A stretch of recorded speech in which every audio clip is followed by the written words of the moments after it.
নমস্কার বন্ধুরা, শর্মিস ফোড়নে সকলকে স্বাগত। আজকে আপনাদের সাথে শেয়ার করব পালং চিকেন। তাহলে চলুন দেখে নেওয়া যাক কীভাবে আমি করছি। ভিডিওটা স্কিপ না করে পুরো দেখার অনুরোধ রইল। এখানে নিয়ে নিয়েছি 150 গ্রাম পালং শাক। পালং শাকের ডাঁটিগুলো কিন্তু একেবারেই নিইনি, শুধু পাতাগুলো নিয়েছি। এটাকে আমি একটু জলে ভাপিয়ে নিলাম। ভাপিয়ে নিয়ে এটা হচ্ছে একটা মেন জিনিস করতে হবে, সেটা হচ্ছে বরফ দিয়ে আর বরফ জলে এই পালং শাকটাকে একটুখানি ভিজিয়ে রাখতে হবে। এখানে নিয়ে নিয়েছি 700 গ্রাম চিকেন। আমি নিয়েছি বোনলেস চিকেন, আপনারা কিন্তু এমনি চিকেনও করতে পারেন। আচ্ছা, এখানে আমি 50 গ্রাম টক দই দিয়ে চিকেনটাকে মাখিয়ে আধ ঘন্টা ফ্রিজে রেখে দেবো।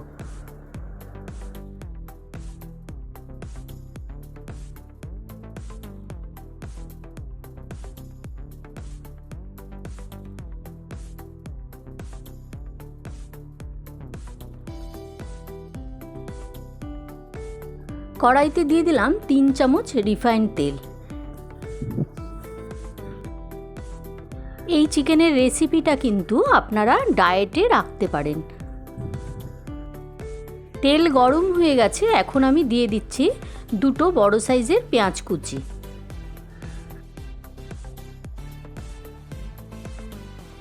পেঁয়াজটা হালকা ভাজা হতে দেব।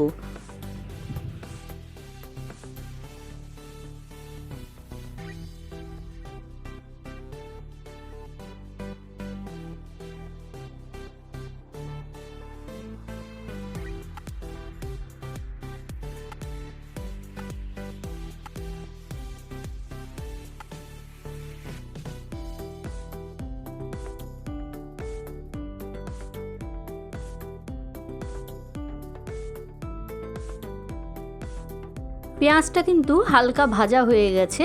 এর মধ্যে দিয়ে দিলাম একটা শুকনো লঙ্কা, 2 মিডিয়াম সাইজের টমেটো কুচি, আর দিয়ে দেবো 1 চামচ আদা রসুন বাটা। আমি কিন্তু এখানে শুকনো লঙ্কাটা আগে ব্যবহার করিনি, শুকনো লঙ্কাটা পরেই ব্যবহার করলাম।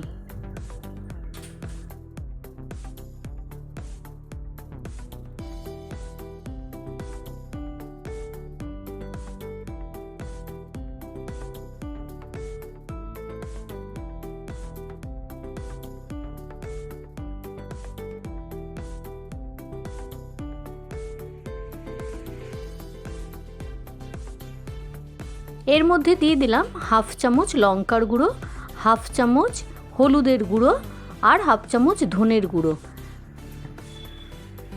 সাথে দিয়ে দেবো নুন স্বাদ অনুযায়ী।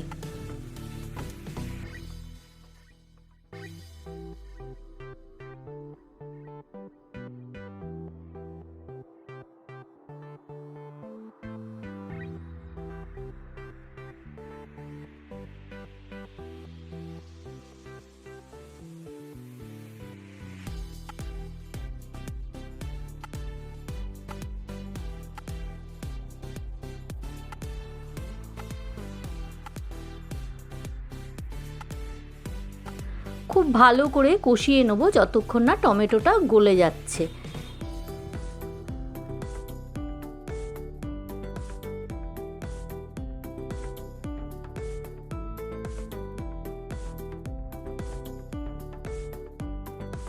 টমেটোটা বেশিরভাগটাই গলে গেছে। এখন আমি দিয়ে দেবো পালং শাকটা। পালং শাকটাকে কিন্তু আমি পেস্ট করে নিয়েছিলাম।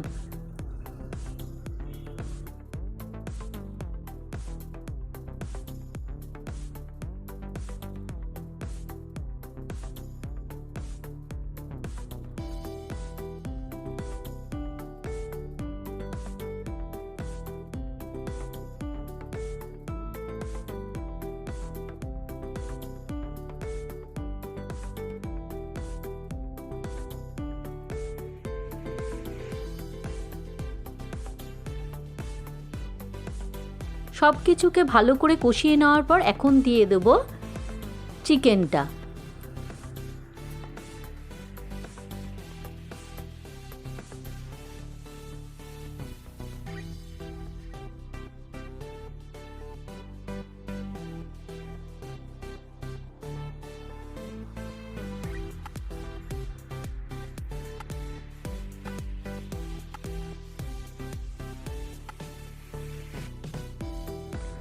খুব ভালো করে আমি চিকেনের সাথে সব মশলাগুলোকে কষিয়ে নেব, নিয়ে তারপরে আমি ঢাকা দিয়ে দেবো এটা।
চিকেনটা কিন্তু সেদ্ধ হয়ে গেছে, যেহেতু দই দেওয়া ছিল তার সাথে জলটা বেরিয়ে গিয়ে ঢাকা দিয়ে দিয়েছিলাম, খুব ভালো মতোই চিকেন সেদ্ধ হয়ে গেছে। এখন আমি এর মধ্যে দিয়ে দেবো বেশ কিছুটা ধনেপাতা কুচি আর কসুরি মেথি, দিয়ে ভালো করে, কসুরি মেথিটা কিন্তু হাফ চামচই দেব, দিয়ে ভালো করে নাড়িয়ে চাড়িয়ে তারপরে আমি নামিয়ে নেব।